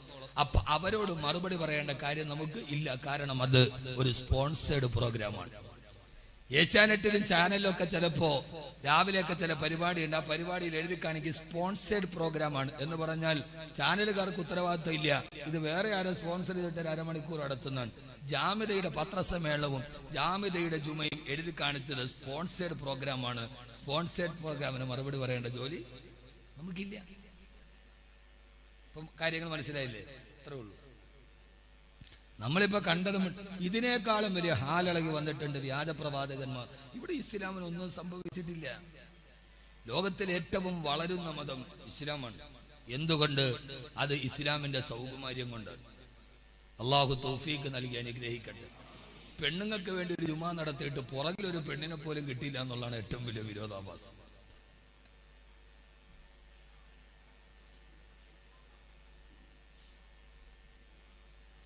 അള്ളാഹു നമുക്ക് ബോധം നൽകി അനുഗ്രഹിക്കുമാറാകട്ടെ. അതുകൊണ്ട് എന്റെ പ്രിയപ്പെട്ട സഹോദരങ്ങളെ, സഹോദരിമാരെ, നമ്മെ സംബന്ധിച്ചോളം ഏറ്റവും പ്രധാനപ്പെട്ട വിഷയം നമ്മുടെ കാര്യത്തെക്കുറിച്ച് ചിന്തിക്കുക എന്നതാണ്. നമ്മുടെ കാര്യത്തെക്കുറിച്ച് ചിന്തിക്കുക എന്നതാണ്. നമ്മുടെ കാര്യത്തെക്കുറിച്ച് നമുക്ക് ചിന്തിക്കേണ്ടത് ഏതാണ്? അതാണ് സൂറത്തുൽ മുൽക്ക് നമ്മോട് പറഞ്ഞ ഏറ്റവും പരമപ്രധാനമായ ഒരു കാര്യമുണ്ട്. അതാണ് അടുത്ത ആയത്ത്. ആ ഒരൊറ്റ വിഷയത്തിലെ ഞാനിന്ന് പറയുന്നുള്ളൂ. അള്ളാഹു പറയാനും കേൾക്കാനും അള്ളാഹു നമുക്കെല്ലാവർക്കും ഹൃദയത്തിന് വിശാലത നൽകി അനുഗ്രഹിക്കുമാറാകട്ടെ. ആമീൻ പറയും മനുഷ്യന്മാരെ. ഉറക്കെ നിങ്ങൾ ഉറങ്ങുകയാണോ? 10:30 അല്ലേ? നിങ്ങൾ ഉറങ്ങുകയാണോ? അല്ല. അപ്പൊ നന്നായിട്ട് ആമീൻ പറയണം. വേറൊന്നുമില്ല. ഒരാമീൻ ഉറക്കെ പറയുക എന്ന് പറയുന്നത് നമ്മുടെ ഒരു വിശ്വാസത്തിന്റെ ഭാഗം, നമ്മുടെ ഒരു ആദർശത്തിന്റെ ഭാഗമാണ്. അല്ലാഹു സുബ്ഹാനഹു വ തആല ഇത് പറഞ്ഞിട്ട് സൂറത്തുൽ മുൽക്കിന്റെ 2ാമത്തെ ആയത്തിൽ വളരെ പ്രധാനമായി പറയുന്ന ഒരു കാര്യമുണ്ട്. ഉസ്താദെ, മദ്യപാനത്തെ കുറിച്ച് പറയണമെന്ന് എന്നോട് പറഞ്ഞവരുണ്ട്. ഉസ്താദെ, കഞ്ചാവിനെ കുറിച്ച് നന്നായിട്ട് പറയണമെന്ന് പറഞ്ഞവരുണ്ട്. അപ്പൊ അതിന്റെ അർത്ഥം എന്താ? നന്നായിട്ട് നടക്കുന്നുണ്ടെന്നാണ്. ഇതൊന്നും പറയണ്ട. ഇതെല്ലാം ഈ ഒരൊറ്റ വാക്കിലുണ്ട്. ഇതെല്ലാം മാറാൻ ഈ ഒരൊറ്റ വാക്ക് മതി. അപ്പൊ പിന്നെ അത് പറയലല്ലേ നല്ലത്. ഒരിക്കലും ഒരു കൂട്ടരനോട് വന്ന് വാതിന് ഡേറ്റ് വെച്ച് കൊടുക്കാൻ പറ്റിയില്ല. അപ്പൊ അവരോട് ഉസ്താദ് ഒരിക്കൽ ജുമയ്ക്കെങ്കിലും വന്നൊന്ന് സംസാരിക്കണം. അങ്ങനെ ആ നാട്ടിലെ ജുമയ്ക്ക് പോയി. ജുമാ നമസ്കാരം കഴിഞ്ഞപ്പോൾ അവരൊക്കെ വന്നിട്ട് ഉസ്താദ് ഒന്ന് പ്രസംഗിക്കണം. അപ്പൊ എല്ലാവരും ഇരുന്നു. ഞാൻ പ്രസംഗിച്ചു. അപ്പൊ ഞാൻ ചോദിച്ചു, എന്താ പ്രത്യേകിച്ച് പറയണം? ഉസ്താദെ, മദ്യപാനത്തെ കുറിച്ച് പറഞ്ഞാൽ മതി. മദ്യപാനത്തെ കുറിച്ച് പറഞ്ഞാൽ മതി. ഞാൻ പറഞ്ഞു, ഇപ്പൊ പള്ളിയിൽ വന്ന് ജുമാ എഴുതിയിരിക്കുന്നവരോട് അങ്ങനെ മദ്യപാനമാണ്. അല്ല ഉസ്താദ്, അത് പറഞ്ഞാൽ മതി. ഞാനൊത്ത് ലൗഡ് സ്പീക്കർ ഉള്ളത് കൊണ്ട് വെളിയിൽ കേൾക്കും. മദ്യപാനത്തെ കുറിച്ച് നന്നായിട്ട് പറഞ്ഞു. കുറച്ചേരം സംസാരിച്ച് ദുആയൊക്കെ ചെയ്ത് ഇറങ്ങിയപ്പോ വണ്ടി കയറാൻ നേരത്തെ പ്രസിഡന്റിനോട് ഞാനൊരു ആശങ്കയോടെ ചോദിച്ചു, മദ്യപാനത്തെ കുറിച്ച് ഞാൻ പള്ളിയിലിരുന്നാണ് പറഞ്ഞത്, എല്ലാവർക്കും തൃപ്തിയാണല്ലോ അല്ലെ? ഉസ്താദെ, വലിയ തൃപ്തിയാണ്, എല്ലാവരും മുമ്പിൽ തന്നെ ഉണ്ടായിരുന്നു.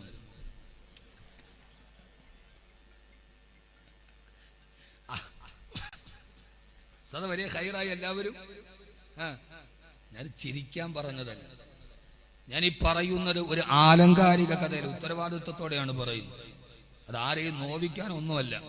ലോകം എത്തി നിൽക്കുന്ന ഒരവസ്ഥ, തെറ്റാണ് എന്ന് അംഗീകരിക്കാനുള്ള ഒരു മനസ്സ് ലോകത്തിന് നഷ്ടപ്പെട്ടു പോയി. പണ്ടൊരു തെറ്റ് ചെയ്താൽ, അള്ളാഹു ഞാൻ തെറ്റ് ചെയ്താൽ അത് തെറ്റാണ് എന്ന മനസ്സിലൊരു വേദന ഉണ്ടാകും. ഇപ്പോ അത് തെറ്റാണ് എന്ന് അംഗീകരിക്കാൻ പറ്റൂല. പണ്ടൊരു മോശമായ സിനിമ പോസ്റ്ററിലേക്ക് നോക്കിയാൽ വാപ്പ വഴക്ക് പറയും. ഒരു ഉദാഹരണം പറയാം, മോനെ കൊള്ളത്തിൽ അത് കാണരുത് കേട്ടോ. ഇപ്പൊ മോന്റെ മൊബൈലില് അങ്ങനെ ഒരു കൊള്ളാത്ത ചിത്രം വന്നാൽ, മോനെ ഇത് എന്തായി കാണിക്കണം? അപ്പൊ ഞാനല്ല, അത് ചുമ്മാ ഫേസ്ബുക്കിൽ ലൈക്ക് വന്നപ്പോ അവന്റെ അക്കൗണ്ടിൽ വന്നത് എന്റെ ഇതിനകത്തോട്ട്. ഞാൻ പറഞ്ഞ ലാഘവത്വം നിങ്ങൾക്ക് മനസ്സിലായോ? പണ്ടൊരു മോശമായ ചിത്രം കണ്ടാൽ വാപ്പ വഴക്ക് പറയും. അല്ലോ വാപ്പ വഴക്ക് പറഞ്ഞല്ലോ, പിന്നെ നോക്കൂല. ഇപ്പൊ വന്നാൽ പറയും, വാപ്പ അത് എന്റേതല്ല, അവന്റെ ഫോളോവേഴ്സാണ് ഞാൻ, അല്ല അവന്റെ ലൈക്ക് ചെയ്തപ്പോ അറിയാതെ ഇതിൽ വന്നു കയറി, ഞാനല്ല വാപ്പ. യഥാർത്ഥത്തിൽ ഒരു തെറ്റാണ് എന്ന് അംഗീകരിക്കുന്നതിന് അപ്പുറത്ത് നിന്ന് ഒഴിവ് കഴിവുകൾ പറഞ്ഞതിനെ നേരിടാൻ നാം കഴിയുന്നു എന്നതാണ് ഏറ്റവും പ്രധാനപ്പെട്ട കാര്യം. ഞാനൊരു പള്ളിയിലെ ഇമാമിനോട് ചോദിച്ചപ്പോ, ഞാൻ ഉത്തരവാദിത്തത്തോടെ പറയാണ്, പേരൊന്നും ചോദിക്കരുതെന്നുള്ളൂ. ഞാൻ ജനങ്ങളൊക്കെ എങ്ങനെ, നല്ല റാഹത്താണ്, എല്ലാവരും പള്ളിയിലൊക്കെ നിസ്കരിക്കുക, എല്ലാവരും ഉണ്ട്. ഞാൻ കമ്മിറ്റിക്കാരൊക്കെ അങ്ങനെ, അവരും 5 നേരം നിസ്കരിക്കുന്നവരാണ്. പിന്നെ പ്രസിഡന്റ് മാത്രം സുബഹിക്ക് വരൂല, ബാക്കി എല്ലാത്തിനും വരും. ഞാൻ ചോദിച്ചു, നമ്മുടെ ആ നാടിന്റെ പരിസരത്താണ് കേട്ടോ, ഇവിടെ ഒന്നുമല്ല, ജീവനോട് പോകണ്ടേ എനിക്ക്. അപ്പൊ ഞാൻ ചോദിച്ചു, എന്താ അതിന്റെ കാര്യം? ഞാനത് പ്രസിഡന്റിന്റെ വീട് അക്കലെയാണ്, അതുകൊണ്ടാണ് ജുമയ്ക്ക് അല്ല സുബഹിക്ക് വരാത്തത്. അപ്പൊ പറഞ്ഞു, അല്ല ഇശ കഴിഞ്ഞിട്ട് മെല്ലെ ഒന്ന് മുപ്പലൊന്ന് മെല്ലെ നടിച്ചിട്ടാണ് കിടക്കുക, സുബഹി ആവുമ്പോ അതിന്റെ കെട്ടങ്ങൾ വിടൂല, ലോഹറിന് വരും. ഞാൻ പലപ്പോഴും ഇത് അനുഭവിച്ചിട്ടുണ്ട്. ഞാൻ പറയാനുള്ള കാരണം, ഇന്ന് തെറ്റിനെ കുറിച്ച് പറഞ്ഞാൽ അത് തെറ്റാണെന്ന് അംഗീകരിക്കാൻ കഴിയില്ല. പെണ്ണ് നൃത്തമാടിയ പെണ്ണല്ല പ്രതി, പ്രസംഗിച്ച ആളാണ് പ്രതി. എന്തിനത് പറയണം? തെറ്റിനെ എന്തിന് ചൂണ്ടിക്കാട്ടണം? അന്യ ചെറുപ്പക്കാരന്റെ കൂടെ വന്ന മോളെ ശകാരിച്ചാൽ വാപ്പയാണ് പ്രതി, മോള് പ്രതിയല്ല. വാപ്പയുടെ ശകാരത്തിൽ മനം നൊന്തു. സ്കൂളിൽ വന്ന് കുരുത്തക്കേട് കാണിച്ചൊരു കുട്ടിയെ തല്ലിയാൽ കുരുത്തക്കേട് കാണിച്ച കുട്ടിയല്ല പ്രതി, തല്ലിയ അധ്യാപികയാണ് പ്രതി എന്ന് പറഞ്ഞാൽ മാനദണ്ഡങ്ങൾ മാറി. ഞാനൊരു സ്ഥലത്ത് പ്രസംഗിക്കുമ്പോൾ ഒരു ലെറ്റർ ഒരു പെൺകുട്ടി തന്നു, ഉസ്താദേ എന്റെ ഭർത്താവിന് 2 പെണ്ണുങ്ങളുമായി ബന്ധമുണ്ട്, ഉസ്താദ് ആ കാര്യത്തെ കുറിച്ച് നന്നായിട്ടൊന്ന് പറയണം, ദുആ ചെയ്യണം. ഇവിടെ തന്നെ ഉസ്താദ് അത് പറയുകയും ചെയ്തു. അതിന്റെ താഴെ എഴുതിക്കുന്നു, ഉസ്താദ് ഇത് ഇവിടെ തന്നെ പറയണം. അപ്പൊ ഞാനോത്ത് പടച്ചോൻ അതെന്താണ്? അതിന്റെ താഴെ എഴുതിയിരിക്കുന്നു, എന്റെ ഭർത്താവ് ഉസ്താദിന്റെ മുമ്പിൽ ഇരിപ്പുണ്ട്, അതൊക്കെ. എന്നിട്ട് വീണ്ടും എഴുതുന്നു, ഉസ്താദ് ഇവിടെ തന്നെ പറയണം, കാരണം ആ 2 പെണ്ണുങ്ങളും അപ്പുറത്തിരിപ്പുണ്ട്. യഥാർത്ഥത്തിൽ ഈ ഒരു അവസ്ഥയിലേക്ക് തെറ്റുകൾ മാറി എന്ന് പറയുന്നത് ഇതൊരു തമാശക്ക് വേണ്ടി ഞാൻ പറയുന്നതല്ല, തെറ്റിനെ തെറ്റായി ഗണിക്കുന്നില്ല. സിഗരറ്റ് വലിക്കുന്ന ഒരു കുട്ടിയോട് പറഞ്ഞാൽ, പണ്ട് വാപ്പയുടെ മുമ്പിൽ ഒരാൾ സിഗരറ്റ് വലിച്ചിട്ടില്ല, ഇന്ന് വലിച്ചാൽ ചോദിക്കുന്നത് മസാലാപരമായി എന്ത് തെറ്റാണുള്ളത്, ഹദീസിലുണ്ടോ ഖുർആനിലുണ്ടോ? എല്ലാം തിരിച്ചു പോകുന്ന ഒരു ലോകത്തേക്ക് നമ്മുടെ ജീവിതത്തിന്റെ മാനദണ്ഡങ്ങൾ മാറുമ്പോ എല്ലാം ഈ ഭൂമിയിൽ പരമാവധി ആസ്വദിച്ചിട്ട് മരിച്ചു പോകേണ്ടവരാണ്, ആസ്വദിക്കേണ്ടവരാണ് എന്ന ബോധം നമ്മുടെ ഹൃദയങ്ങളെ വേട്ടയാടുമ്പോ ഇവിടെയാണ് അല്ലാഹുവിന്റെ ഖുർആൻ പറയുന്ന പരമപ്രധാനമായ വസ്തുത. ആരാണ് അല്ലാഹു എന്നറിയുമോ? അല്ലദീ ഖലഖൽ മൗത വൽ ഹയാ ലിയബ്ലുവകും അയ്യുകും അഹ്സനു അമലാ. വളരെ ശ്രദ്ധയോടെ കേൾക്കണേ, അല്ലാഹു പറയുകയാണ്. ആരാണ് അല്ലാഹു എന്നറിയുമോ? അല്ലദീ ഖലഖൽ മൗത, അവനാണ് മരണത്തെ സൃഷ്ടിച്ചവന്. ശ്രദ്ധിച്ച് കേൾക്കണം, ഈ ഒരൊറ്റ ആയത്തിന്റെ ഉള്ളിലെ ഉള്ളടക്കം അത് നമ്മുടെ ജീവിതത്തിൽ മാറ്റമുണ്ടാവാൻ അല്ലാഹു പറയുകയാണ്. അല്ലദീ, അല്ലാഹു ആരെന്നറിയുമോ? അല്ലദീ ഖലഖൽ മൗത വൽ ഹയാ, അല്ലദീ ഖലഖൽ മൗത, അവനാണ് മരണത്തെ സൃഷ്ടിച്ചവന്. രണ്ടാമത് അല്ലാഹു പറയുകയാണ് വൽ ഹയാ, അവനാണ് ജീവിതത്തെ സൃഷ്ടിച്ചവന്. യഥാർത്ഥത്തിൽ അല്ലാഹുവിടെ പറഞ്ഞതെന്നറിയുമോ? ഈ ഭൂമിയിലെ ജീവിതം ഒരു ജീവിതമായിട്ട് അല്ലാഹു പരിഗണിച്ചിട്ടില്ല. അങ്ങനെ പരിഗണിച്ചിരുന്നുവെങ്കിൽ അല്ലാഹു പറയേണ്ടതല്ലദീ ഖലഖൽ ഹയാത, അവനാണ് ഈ ജീവിതത്തെ സൃഷ്ടിച്ചത്. വൽ മൗത, മൗത, അവനാണ് മരണത്തെ സൃഷ്ടിച്ചത് എന്ന് പറയേണ്ടതിന് പകരം അല്ലാഹു നമ്മോട് പറഞ്ഞത് അല്ലദീ ഖലഖൽ മൗത, അവനാണ് മരണത്തെ സൃഷ്ടിച്ചത്, വൽ ഹയാ, അവനാണ് ജീവിതത്തെ സൃഷ്ടിച്ചത്. അപ്പോൾ യഥാർത്ഥ ജീവിതം എന്ന് പറഞ്ഞാൽ അത് മരണത്തിന് ശേഷമുള്ള ജീവിതമാണ്. മനസ്സിലാകുമല്ലോ നിങ്ങൾക്ക്? അല്ലെങ്കിൽ ഈ ജീവിതത്തെ ഒരു ജീവിതമായിട്ട് അല്ലാഹു പറഞ്ഞിട്ടേയില്ല. അവൻ പറഞ്ഞ ജീവിതം അല്ലദീ ഖലഖൽ മൗത വൽ ഹയാ. അപ്പൊ യഥാർത്ഥ ജീവിതം മരണത്തിന് ശേഷമുള്ള ജീവിതമാണ്. ഈ 70 വർഷക്കാലത്തെ ജീവിതത്തെ, നാം ഇന്ന് ഏറ്റവും വലുതെന്ന് ഗണിക്കുന്ന ജീവിതത്തെ അല്ലാഹു ഒരു ജീവിതമായി പരിഗണിച്ചിട്ടില്ല. എങ്ങനെയാണ് ഈ ജീവിതത്തെ ജീവിതമായി പരിഗണിക്കുന്നത്? എങ്ങനെയാണ്? ആഗ്രഹങ്ങൾ പൂർത്തിയാകാത്ത ലോകം, മോഹങ്ങൾ നടപ്പാക്കാത്ത ലോകം, രോഗങ്ങൾ പിടികൂടുന്ന ലോകം, കടമുറക്കം നടത്തപ്പെടുന്ന ലോകം, വളർത്തിയ മക്കള് ദുഃഖം നൽകുന്ന ലോകം, സ്നേഹിച്ച ഭാര്യ വഞ്ചിക്കുന്ന ലോകം, വിശ്വസിച്ച ഭർത്താവ് ചതിക്കുന്ന ലോകം. ഈ ജീവിതത്തെ എങ്ങനെയാണ് ജീവിതമെന്ന് ഗണിക്കുക? ഈ ജീവിതത്തെ എങ്ങനെയാണ് ജീവിതമെന്ന് പരിഗണിക്കുക? അതുകൊണ്ട് സഹോദരങ്ങളെ, എവിടെയൊക്കെ അല്ലാഹു ഈ ജീവിതത്തെ കുറിച്ച് പറഞ്ഞിട്ടുണ്ടോ ഖുർആൻ മുഴുവനും നിങ്ങൾ പരതി നോക്കുക. ഈ യഥാർത്ഥ ഈ ജീവിതത്തെ കുറിച്ച് അല്ലാഹു പറഞ്ഞത് വമൽ ഹയാത്തുദ് ദുനിയാ ഇല്ലാ മതാഉൽ ഗുറൂർ. ഈ ദുനിയാവ് നിങ്ങളെ ചതിക്കുന്ന ചില വസ്തുക്കളാണ്. എവിടെയൊക്കെ ഭൗതിക ജീവിതത്തെ കുറിച്ച് അല്ലാഹു പറഞ്ഞുവോ അവിടെയൊക്കെ പറഞ്ഞത് ഈ ജീവിതം നിങ്ങളെ ചതിച്ചു കളയും. യഥാർത്ഥത്തിൽ ജീവിതമാണ് എന്നെ ചതിച്ചത്, മരണം എന്നെ ചതിച്ചിട്ടില്ല. ഏറ്റവും കൂടുതൽ വിശ്വാസയോഗ്യതയുള്ളത് മരണത്തിനാണ്. ജീവിതമാണ് എന്നെ ചതിച്ചത്, ജീവിതത്തിൽ കൂട്ടുകാരനാണ് എന്നെ ചതിച്ചത്. വരാമെന്ന് പറഞ്ഞ സമയത്ത് എന്റെ കൂട്ടുകാരൻ വന്നില്ലല്ലോ, കാത്തിരുന്നിട്ടും അവൻ വന്നില്ലല്ലോ. എന്നാലും മരണം എന്നെ ചതിച്ചിട്ടില്ല. വരാന്ന് പറഞ്ഞ സമയത്ത് മരണം വന്നിട്ടുണ്ട്, കാത്തിരുന്ന സമയത്ത് മരണം വരാമെന്ന് പറഞ്ഞ സമയത്ത് വന്നിട്ടുണ്ട്. ഒരു മിനിറ്റ് മുന്തിയിട്ടില്ല, ഒരു മിനിറ്റ് പിന്തിയിട്ടില്ല. ലാ യസ്തഖിറൂന സഅതൻ വലാ യസ്തഖദിമൂൻ. ഒരു മിനിറ്റ് മുന്താതെ ഒരു മിനിറ്റ് പിന്താതെ പറഞ്ഞ സമയത്ത് തന്നെ മരണം വന്നല്ലോ. മരണം എന്നെ ചതിച്ചില്ല, ജീവിതമാണ് എന്നെ ചതിച്ചത്. ഭാര്യയാണ് എന്നെ ചതിച്ചത്, ഭർത്താവാണ് എന്നെ ചതിച്ചത്, മക്കളാണ് എന്നെ ചതിച്ചത്. ഈ ജീവിതത്തിൽ ഞാൻ വിലപിടിപ്പോടെ വളർത്തിയ, രാപകൽ അധ്വാനിച്ച് ഞാൻ വളർത്തിയ മക്കളാണ് എന്നെ ചതിച്ചത്. അടുക്കളയിൽ നിൽക്കുന്ന അമ്മയെ പുറകിൽ നിന്ന് അടിച്ചു വീഴ്ത്തി മലന്ന് വീടുന്ന അമ്മയുടെ നെഞ്ചകത്തോട് കാല് കയറ്റി വെച്ച് കാൽമുട്ട് നെഞ്ചകത്തിലേക്ക് ചേർത്ത് വെച്ച് അമ്മയുടെ കഴുത്തിലേക്ക് ഷാളിട്ട് മുറുകി ജീവന് പിടയുന്ന അമ്മ മോനെ എന്ന് വിളിക്കുമ്പോ അമ്മയുടെ വിളിക്ക് കാത് കൊടുക്കാതെ ഷാളിട്ട് മുറുക്കിക്കൊണ്ട് അമ്മയെ തൊട്ടടുത്തുള്ള പുരയിടത്തിന്റെ കുടിയിൽ കൊണ്ടുപോയി തീ കൊളുത്തി കൊന്ന മകന്, ആ മകൻ മുട്ടുകുത്തി നിന്ന് അമ്മയുടെ നെഞ്ചകത്താണ്. അവനാദ്യം അമ്മിഞ്ഞ പാല് കുടിച്ചതാ നെഞ്ചകത്തല്ലയോ? അവനാദ്യം കുടിച്ച അമ്മിഞ്ഞ പാലാ നെഞ്ചകത്തല്ലയോ? അമ്മയുടെ കഴുത്തിൽ ഷാള് കൊണ്ട് മുറുക്കുമ്പോ മോനെ എന്ന് വിളിച്ചിട്ട് അമ്മ നില വിളിക്കുമ്പോ അവനാദ്യം ഊഞ്ഞാല് കെട്ടിയത് അമ്മയുടെ കഴുത്തിലല്ലയോ? അവന്റെ ജീവിതത്തെ ആദ്യത്തെ ഊഞ്ഞാലിലാണ് അവൻ ഷാള് കൊണ്ട് മുറുക്കിയത്. പിതാക്കന്മാരെ, മാതാക്കന്മാരെ കേൾക്കുക, നമ്മുടെ ആദ്യത്തെ ഊഞ്ഞാൽ എവിടെയാണ്? അത് മാവിൻ കൊമ്പിലല്ല, അത് വീടിന്റെ മോന്തായത്തിലല്ല. ഞാൻ ആദ്യം ഊഞ്ഞാല് കെട്ടിയത് എന്റെ വീടിന്റെ മുറ്റത്തെ മാവിൻ കൊമ്പിലല്ല, എന്റെ വീടിന്റെ മോന്തായത്തല്ല. എന്റെ കുഞ്ഞിളം കൈകൾ കൊണ്ട് ഉമ്മാന്റെ കഴുത്തിലാണ് ആദ്യത്തെ ഊഞ്ഞാല് കെട്ടിയത്. എന്റെ ആദ്യത്തെ വാടക വീട് ഏറെന്നറിയുമോ? ഞാൻ ആദ്യം ജീവിതം തുടങ്ങിയത് എന്റെ വീട്ടിലല്ല, ആദ്യം ഒരു ഒറ്റമുറി വാടക വീട്ടിൽ ജീവിതം തുടങ്ങിയതാണ് നാം. നമ്മുടെ ആദ്യത്തെ ജീവിതം ഉമ്മാന്റെ ഗർഭാശയം എന്ന ഒറ്റമുറി വാടക വീട്ടിലാണ്.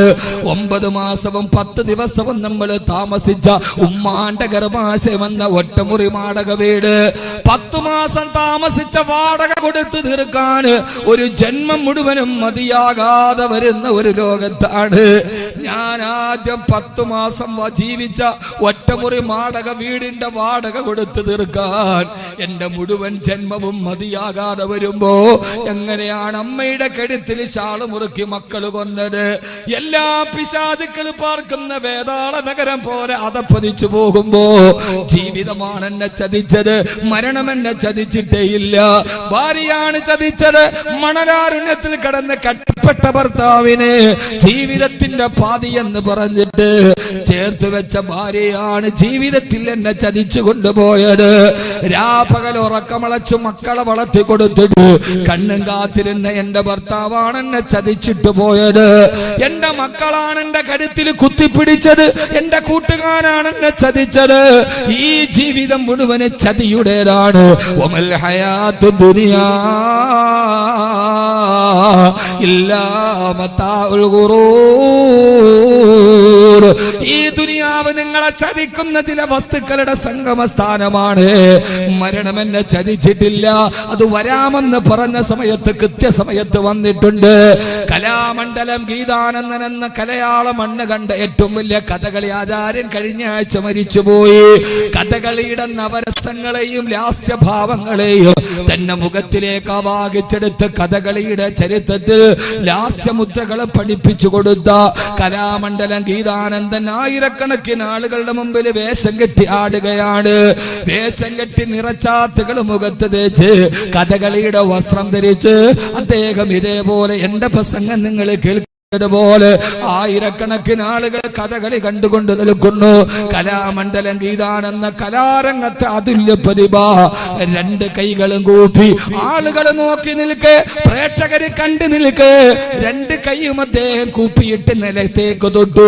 പ്രേക്ഷകര് വിചാരിച്ചു അദ്ദേഹം സ്റ്റേജിനെ വണങ്ങുകയാണ്. കലാരൂപം അവതരിപ്പിക്കുന്നതിന് മുമ്പ് വണങ്ങി തൊടുകയാണ്. കണ്ടിരുന്നവര് പോലും ഇതേ അകലത്തിൽ കണ്ടിരുന്നവര് പോലും അറിഞ്ഞില്ല. മരണദൂതൻ അദ്ദേഹത്തിന് വന്നെന്ന്, അദ്ദേഹം മരണവെപ്രാളത്തിൽ കൈ നില തൂങ്ങിയനാണെന്ന്, കുഴഞ്ഞ് താഴോട്ട് വീടുമ്പോ ഇതല്ലേ മോനെ ജീവിതം എന്ന് പറയുന്നത്. കലാമണ്ഡലം ഗീതാനന്ദൻ ആടിക്കൊണ്ടിരിക്കുമ്പോ അദൃശ്യരൂപിയായ മരണം വന്നതറിഞ്ഞില്ലല്ലോ. കുഴഞ്ഞ് താഴോട്ട് വീഴുമ്പോ ആളുകൾ ഓടിയെത്തുമ്പോ ആശുപത്രിയിലെത്തും ആ കലാപതിവ ലോകത്തോട് വിട പറഞ്ഞു പോയിരുന്നു. മരണമേ നീ എന്നെ ചതിച്ചില്ലല്ലോ. അഗ്നിമിസൈലിലൂടെ ഇന്ത്യ രാജ്യത്തെ ലോക പട്ടികയിലേക്ക് ഉയർത്തിയ പ്രതിഭാധനനായ doctor APJ Abdul Kalam 25 minute പ്രസംഗിക്കാനുള്ളത് പേപ്പറിൽ എഴുതിയിട്ടാണ് പ്രസംഗിക്കാൻ നിന്നത്. പക്ഷേ അദ്ദേഹത്തിന് അറിയില്ലല്ലോ ഈ എഴുതിയത് മുഴുവനും പ്രസംഗിച്ച് തീർക്കാൻ കഴിയില്ലെന്ന്. പാതിവടിയിൽ താൻ തന്നെ എഴുതിയ അക്ഷരങ്ങൾ വായിച്ചു തീരുന്നതിന് മുമ്പ് പ്രസംഗിച്ചു കൊണ്ടുനിന്ന് APJ അബ്ദുൽ കലാം കുഴഞ്ഞ് താഴോട്ട് വീടുമ്പോ മരണമേ നീ എന്നെ ചതിച്ചില്ലല്ലോ, വരാന്ന് പറഞ്ഞെടുത്ത് നീ വന്നല്ലോ. മലയാളത്തിന്റെ സാഹിത്യകാരൻ MT പറഞ്ഞതുപോലെ രംഗബോധമില്ലാത്ത കോമാളി MT മരണത്തെ കുറിച്ച് പറഞ്ഞത് അങ്ങനെയാണ്. എവിടെയാണ് കയറി വരേണ്ടതെന്നുള്ള തത്വദീക്ഷയില്ലാതെ കടന്നു വരുന്ന ഈ മരണം കടന്നു വരുമ്പോ പാകിസ്ഥാന്റെ മുൻ പ്രധാനമന്ത്രി ബേനസീർ ഭൂട്ടോ മരിക്കുന്നതിന് തൊട്ടു മുമ്പ് റാവൽപിണ്ടിയിലെ ഉപതെരഞ്ഞെടുപ്പ് യോഗത്തിൽ പ്രസംഗിക്കാൻ കയറുന്നതിന് തൊട്ടു മുമ്പ് അവിടെയാണ് അവര് ബോംബാക്രമണത്തിൽ കൊല്ലപ്പെട്ടത്. മരണത്തിന് തൊട്ടു മുമ്പുള്ള വിഷ്വൽ BBC പ്രക്ഷേപണം ചെയ്യുന്നുണ്ട്. റാവൽപിണ്ടിയിൽ കാത്തു നിൽക്കുന്ന 10,000-കണക്കിന് അനുയായികളുടെ മുമ്പിലേക്ക് മിസ്സിസ് ബേനസീറിന്റെ വാഹനം വന്നു നിന്നു. തെരഞ്ഞെടുപ്പ് യോഗത്തിൽ അണികൾ ബഹളം കൂട്ടി. പ്രസംഗിക്കുന്നതിന് തൊട്ടു മുമ്പ് തന്റെ ബ്യൂട്ടി കിറ്റ് എടുത്ത് അതിൽ നിന്ന് ലിപ്സ്റ്റിക് എടുത്ത് ചുണ്ടിൽ തേച്ച് സൗന്ദര്യവർദ്ധ വസ്തുക്കളും മുഖത്ത് തേച്ച് കണ്ണാടിയിലും മുഖം മിനിക്ക് നോക്കിയിട്ട് ബേനസീർ ഭൂട്ടോ റാവൽപിണ്ടിയിലെ ഉപതെരഞ്ഞെടുപ്പ് യോഗത്തിലേക്ക് ഇറങ്ങുന്ന സമയത്ത് ബേനസീർ അറിഞ്ഞില്ലല്ലോ അടുത്ത നിമിഷം ചിതറിത്തെറിക്കാനുള്ള മാംസകഷണങ്ങളാണ് ഈ ചുണ്ടിലെന്ന്. അടുത്ത നിമിഷം ചിതറിത്തെറിക്കുന്ന തലയോട്ടിയിലാണ് താൻ ചായം പൂശുന്നതെന്ന്. തന്റെ കണ്ണാടിയിലെ കണ്ട മുഖം ഈ രൂപത്തിൽ 1 മിനിറ്റ് കഴിഞ്ഞാൽ ലോകത്തൊരാൾക്കും കാണാൻ കഴിയില്ലെന്ന് ബേനസീറിനെ തിരിച്ചറിഞ്ഞില്ലല്ലോ. അതുകൊണ്ട് സഹോദരാ, പ്രിയപ്പെട്ട സഹോദരി, ജീവിതമാണ് നമ്മളെ ചതിച്ചത്, മരണം നമ്മളെ ചതിച്ചിട്ടില്ല. അല്ലദീ ഖലഖൽ മൗത വൽ ഹയാ, അവനാണ് മരണത്തെ സൃഷ്ടിച്ചത്. നാം മനസ്സിൽ പേറി നടക്കുന്ന ഈ ജീവിതത്തെ അല്ലാഹുവിന്റെ ഖുർആൻ ജീവിതമായി പരിഗണിച്ചിട്ടില്ല. അതുകൊണ്ട് സഹോദരങ്ങളെ, ഇവിടുത്തെ പട്ടിണി ഒരു പട്ടിണിയല്ല, ഇവിടുത്തെ രോഗം ഒരു രോഗമല്ല, ഇവിടുത്തെ പ്രയാസങ്ങൾ ഒരു പ്രയാസമല്ല, ഇവിടുത്തെ കണ്ണുനീരൊരു കണ്ണുനീരല്ല. അല്ലാഹു നമുക്ക് ബാക്കി വെച്ചത് പാരത്രിക ജീവിതമാണ്. അവിടെ വലക്കും ഫീഹാ മാ തസ്തഹി അൻഫുസുകും വലക്കും ഫീഹാ മാ തദ്ഉൻ. നാളെ നിങ്ങൾ എന്റെ പരലോകത്ത് വാ, നിങ്ങളുടെ ഹൃദയം ആഗ്രഹിച്ചതൊക്കെ നിങ്ങൾക്ക് ഞാൻ അവിടെ തരാം. ഇവിടെ ആഗ്രഹിച്ചതൊക്കെ കിട്ടിയില്ലല്ലോ, ഇവിടെ ചോദിച്ചതൊക്കെ തന്നില്ലല്ലോ. എന്നാൽ ആഗ്രഹിച്ചതൊക്കെ കിട്ടുന്ന, ചോദിച്ചതൊക്കെ നൽകുന്ന ഒരു വലിയൊരു ലോകമുണ്ട്.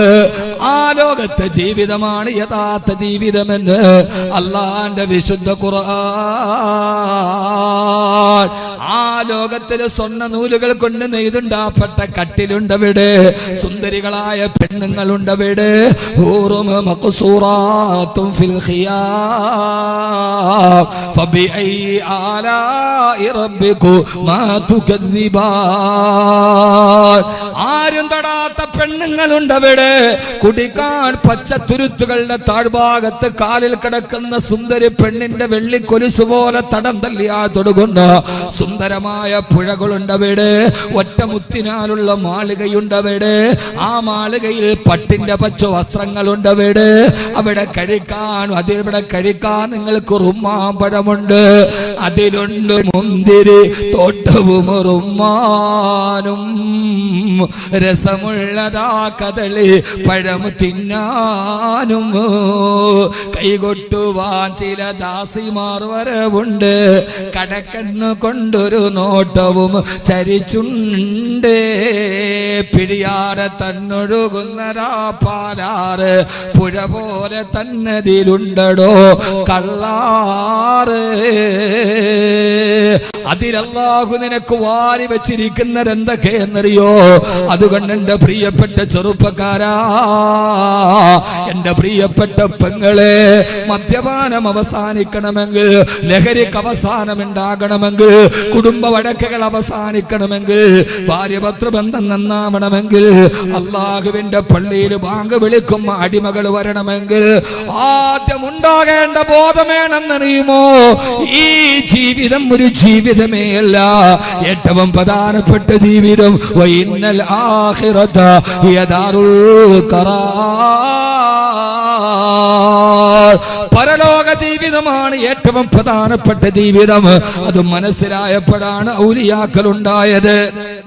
അത് മനസ്സിലായപ്പോഴാണ് അല്ലാഹുവിന്റെ മാർഗത്തിൽ ഔലിയാക്കൾ ഉണ്ടായത്.